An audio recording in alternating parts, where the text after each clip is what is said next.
ಶಾಲೆಯ ಹಿಂಭಾಗದ ಗುಡ್ಡ ಕುಸಿದು ಬೃಹತ್ ಕಲ್ಲುಬಂಡೆಯೊಂದು ಶಾಲಾ ಕಟ್ಟಡದ ಮೇಲೆ ಅಪ್ಪಳಿಸಿದೆ.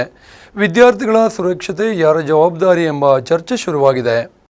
ಭಾರೀ ಮಳೆಯ ಆರ್ಭಟದ ನಡುವೆ ಕುಮಟಾ ಪಟ್ಟಣದ ನೆಲ್ಲಿಕೆರೆಯ ಕರ್ನಾಟಕ ಪಬ್ಲಿಕ್ ಸ್ಕೂಲ್ನಲ್ಲಿ ದೊಡ್ಡ ಅನಾಹುತವೊಂದು ಕೂದಲೆಳೆಯ ಅಂತರದಲ್ಲಿ ತಪ್ಪಿದ ಘಟನೆ ನಡೆದಿದೆ. ಶಾಲೆಯ ಹಿಂಭಾಗದ ಗುಡ್ಡ ಕುಸಿದು ಬೃಹತ್ ಕಲ್ಲುಬಂಡೆಯೊಂದು ಶಾಲಾ ಕಟ್ಟಡದ ಮೇಲೆ ಅಪ್ಪಳಿಸಿ ಅಲ್ಲೇ ನಿಂತಿದೆ. ಘಟನೆ ಸಂಭವಿಸಿದ ಕಟ್ಟಡದ ವರಾಂಡದಲ್ಲೇ ಪ್ರತಿದಿನ ಶಾಲಾ ವಿದ್ಯಾರ್ಥಿಗಳು ಮಧ್ಯಾಹ್ನದ ಬಿಸಿಯೂಟ ಮಾಡುತ್ತಾರೆ. ಅದೃಷ್ಟವಶಾತ್ ಬಿಸಿಯೂಟದ ಸಮಯಕ್ಕೂ ಮುನ್ನವೇ ಗುಡ್ಡ ಕುಸಿತ ಸಂಭವಿಸಿದ್ರಿಂದ ಯಾವುದೇ ಪ್ರಾಣಾಪಾಯ ಸಂಭವಿಸಿಲ್ಲ. ಕೆಲವೇ ನಿಮಿಷಗಳ ವ್ಯತ್ಯಾಸವಾಗಿದ್ದರೂ ದೊಡ್ಡ ದುರಂತ ಸಂಭವಿಸುವ ಸಾಧ್ಯತೆ ಇತ್ತು ಎಂಬುದು ಸ್ಥಳೀಯರ ಆತಂಕವಾಗಿದೆ. ಬೆಳಿಗ್ಗೆಯಿಂದ ಸುರಿಯುತ್ತಿದ್ದ ಧಾರಾಕಾರ ಮಳೆಯ ಪರಿಣಾಮವಾಗಿ ಗುಡ್ಡದ ಮಣ್ಣು ಸಡಿಲಗೊಂಡು ಕುಸಿದಿದ್ದು ಅದರೊಂದಿಗೆ ಜಾರಿ ಬಂದ ಬೃಹತ್ ಕಲ್ಲು ಶಾಲಾ ಕಟ್ಟಡಕ್ಕೆ ಅಪ್ಪಳಿಸಿದೆ. ಘಟನೆಯ ಬಳಿಕ ಶಾಲಾ ಆವರಣದಲ್ಲಿ ಕೆಲಕಾಲ ಆತಂಕದ ವಾತಾವರಣ ನಿರ್ಮಾಣವಾಗಿದ್ದು ಶಿಕ್ಷಕರು ಹಾಗೂ ಸಿಬ್ಬಂದಿ ವಿದ್ಯಾರ್ಥಿಗಳ ಸುರಕ್ಷತೆಗೆ ಅಗತ್ಯ ಕ್ರಮ ಕೈಗೊಂಡರು. ನೆಲ್ಲಿಕೆರೆಯ ಕರ್ನಾಟಕ ಪಬ್ಲಿಕ್ ಸ್ಕೂಲ್ನಲ್ಲಿ ಎಲ್ಕೆಜಿಯಿಂದ ಪಿಯುಸಿ ತನಕ 1000ಕ್ಕೂ ಹೆಚ್ಚು ವಿದ್ಯಾರ್ಥಿಗಳು ವಿದ್ಯಾಭ್ಯಾಸ ಮಾಡುತ್ತಿದ್ದಾರೆ. ಇಂತಹ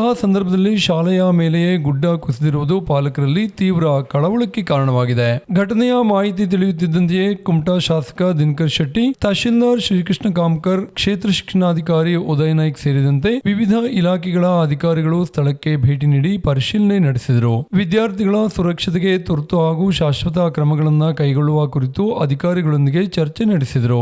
ಗಮನಿಸಬೇಕಾದ ಸಂಗತಿ ಏನೆಂದರೆ ಇದೇ ಪ್ರದೇಶದಲ್ಲಿ ಕಳೆದ ವರ್ಷವೂ ಗುಡ್ಡ ಕುಸಿತ ಸಂಭವಿಸಿತ್ತು. ಆಗಲೇ ಅಗತ್ಯ ಸುರಕ್ಷತಾ ಕ್ರಮಗಳನ್ನು ಕೈಗೊಂಡಿದ್ದರೆ ಇಂತಹ ಘಟನೆ ಮರುಕಳಿಸುವ ಸಾಧ್ಯತೆಯನ್ನ ತಡೆಯಬಹುದಿತ್ತು ಎಂಬ ಪ್ರಶ್ನೆ ಈಗ ಸಾರ್ವಜನಿಕರಲ್ಲಿ ಕೇಳಿಬರುತ್ತಿದೆ. ಪ್ರತಿ ವರ್ಷ ಮಳೆ ಬಂದಾಗ ಶಾಲೆಯ ಸಾವಿರಾರು ವಿದ್ಯಾರ್ಥಿಗಳ ಜೀವ ಆತಂಕದಲ್ಲಿರಬೇಕೆ? ಅನಾಹುತ ಸಂಭವಿಸಿದ ಬಳಿಕವೇ ಕ್ರಮ ಕೈಗೊಳ್ಳುವ ಪರಿಸ್ಥಿತಿ ಯಾಕೆ? ಸಂಬಂಧಪಟ್ಟ ಇಲಾಖೆ ಹಾಗೂ ಅಧಿಕಾರಿಗಳು ತಕ್ಷಣವೇ ಶಾಶ್ವತ ಪರಿಹಾರ ಕ್ರಮಗಳನ್ನು ಜಾರಿಗೊಳಿಸಿ ವಿದ್ಯಾರ್ಥಿಗಳ ಸುರಕ್ಷತೆಗೆ ಆದ್ಯತೆ ನೀಡಬೇಕಿದೆ ಎಂದು ಸಾರ್ವಜನಿಕರು ಒತ್ತಾಯಿಸಿದ್ದಾರೆ.